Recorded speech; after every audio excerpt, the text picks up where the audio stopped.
friends, welcome on our channel Study IQ Judiciary. This is me, your friend and mentor रेखा राठौर। और आज के special session में हम जानने वाले हैं कि आर्टिकल एंड सेक्शन में क्या डिफरेंस होता है।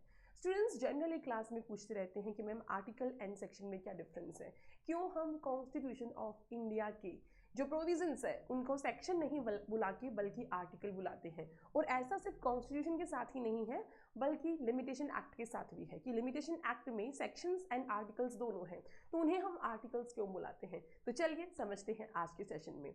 उस सेशन को शुरू करने से पहले स्टूडेंट्स अगर अभी तक आप मुझसे टेलीग्राम के थ्रू नहीं कनेक्ट हुए हैं तो हो जाइए, सो दैट आपको कोई भी डाउट है तो वो आप मुझसे यहाँ पे पूछ सकते हैं। और इतना ही नहीं, इसी चैनल के थ्रू आपको लीगल अपडेट्स भी सारी मिलती रहती हैं। तो चलिए शुरुआत करते हैं आज के सेशन की। देखिए स्टूडेंट्स, जो भी फंडामेंटल लॉ होते हैं, जैसे अपन बात करें constitution of India, constitution of India को सभी लॉज का मदर कहा जाता है क्योंकि बाकी सारे लॉज जो है वो कॉन्स्टिट्यूशन से ही निकले हैं और वो कॉन्स्टिट्यूशन के कंसिस्टेंट ही होनी चाहिए। कॉन्स्टिट्यूशन में जो प्रोविजंस है उसके अकॉर्डिंग ही होनी चाहिए।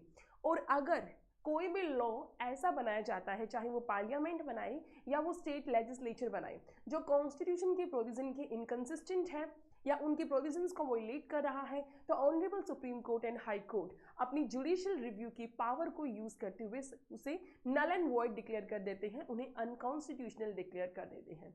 तो कॉन्स्टिट्यूशन ऑफ इंडिया जो है वो फंडामेंटल लॉ है, सुप्रीम लॉ है, और बाकी सारे लॉज जो है वो कॉन्स्टिट्यूशन से ही निकले हैं। कॉन्स्टिट्यूशन से जैसे अपन एग्जांपल लेते हैं आर्टिकल 17। आर्टिकल 17 जो है वो अनटचेबिलिटी का अबोलिशन करता है कि छुआछूत अस्पृश्यता जो है उसका अंत किया जाता है और उसके संबंध में विधि बनाई जा सकती है और उससे क्या किया जा सकता है, उसे अनटचेबिलिटी को ऑफेंस डिक्लेयर किया जाएगा।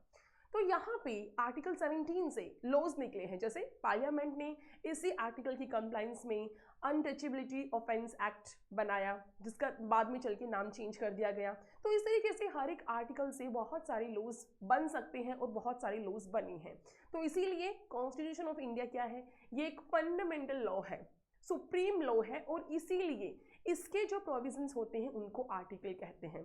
क्योंकि जब भी कोई भी लॉ बनाया जाता है तो वो एक स्टोरी की तरह नहीं लिखा जाता, उसमें पैराग्राफ्स होते हैं और उन पैराग्राफ को एक दूसरे से अलग करने के लिए कुछ नंबरिंग दी जाती है। और वही अगर कोई सुप्रीम लॉ है, फंडामेंटल लॉ है, तो उसे आर्टिकल की नंबरिंग दी जाती है, उसे आर्टिकल कहा जाता है।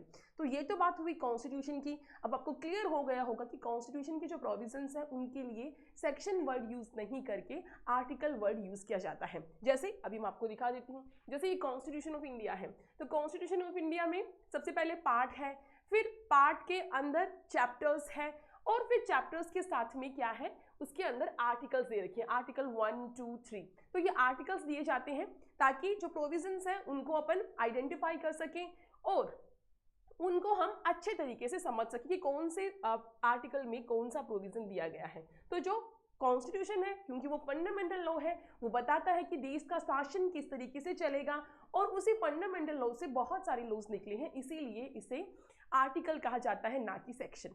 वही बात करते हैं लिमिटेशन एक्ट के बारे में। तो लिमिटेशन एक्ट में सेक्शंस भी है एंड शेड्यूल भी है, और शेड्यूल में जो एंट्रीज दे रखी है उसे आर्टिकल कहा जाता है। तो उसे आर्टिकल क्यों कहा जाता है, तो जो लिमिटेशन एक्ट है उसमें जो शेड्यूल में जो एंट्रीज है उसे भी आर्टिकल इसीलिए कहा जाता है क्योंकि वो भी एक फंडामेंटल लॉ है, बहुत सारे लॉज उसी पे बेस्ड है। लिमिटेशन एक्ट की शेड्यूल ये बताती है कि कोई भी शूट या कोई भी प्रोसीडिंग्स या कोई भी अपील या कोई भी एप्लीकेशन दायर करनी है तो उसके लिए लिमिटेशन पीरियड क्या है, वो क्या टाइम लिमिट है जिसके अंदर आपको वो प्रोसीडिंग्स इनिशिएट करनी होगी।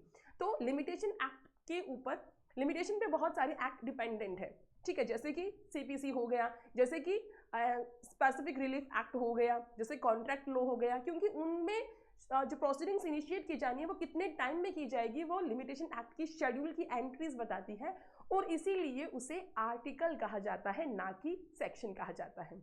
वहीं बात करें बाकी लॉज के बारे में, जैसे सीआरपीसी है, आईपीसी है, इंडियन एविडेंस एक्ट है, जिनकी जगह अब बीएनएस, बीएनएसएस एंड बीएसए ले चुका है। तो वहाँ पे जो प्रोविजंस होते हैं, है ना, जो प्रोविजंस एक के बाद एक दिए हुए होते हैं उनको सेक्शन बुलाया जाता है, ठीक है। सेक्शन नंबरिंग देने के पीछे पर्पस ये होता है ताकि उनको इजीली आइडेंटिफाई कर सकें। जैसे अभी मैं आपसे पूछूं कि थेफ्ट को कहाँ पे डिफाइन किया है आईपीसी में, तो आप उसको इजीली बता सकते हैं कि थेफ्ट को सेक्शन नंबर 378 आईपीसी में डिफाइन किया गया है। मर्डर जो है वो 300 में डिफाइन किया है और उसके लिए पनिशमेंट 302 में है। तो ये डिफरेंस है सेक्शन एंड आर्टिकल के साथ में, ठीक है। तो शेड्यूल भी किसी भी एक्ट के अंदर होती है जो जनरली उसके लास्ट में दी जाती है। उसमें भी बहुत सारी एंट्रीज जो होती है, जो लिस्ट होती है, उसको एक ही साथ में जो है वो शेड्यूल के रूप में दे दिया जाता है। तो कैसा लगा आज का सेशन स्टूडेंट्स? क्या आपको ये कॉन्सेप्ट क्लियर हुआ? कमेंट बॉक्स में कमेंट करके जरूर बताइएगा। और अब एक और बहुत इंपॉर्टेंट सूचना आप लोगों के लिए कि अगर आप लोग स्टडी IQ जुडिशरी का ऐप इंस्टॉल करते हैं जो कि फ्री ऑफ कॉस्ट है, तो आपको free of cost free access यहाँ पे मिल रहा है वीडियो सीरीज का, क्विजेस का एंड नोट्स का। तो क्या करना है? कुछ नहीं करना, डिस्क्रिप्शन में आपको स्टडी IQ जुडिशरी का लिंक मिल जाएगा, वहां से आपको स्टडी IQ जुडिशरी का ऐप इंस्टॉल करना है ताकि आपको इन सब का फ्री एक्सेस मिल सके। So that's all for now, thank you.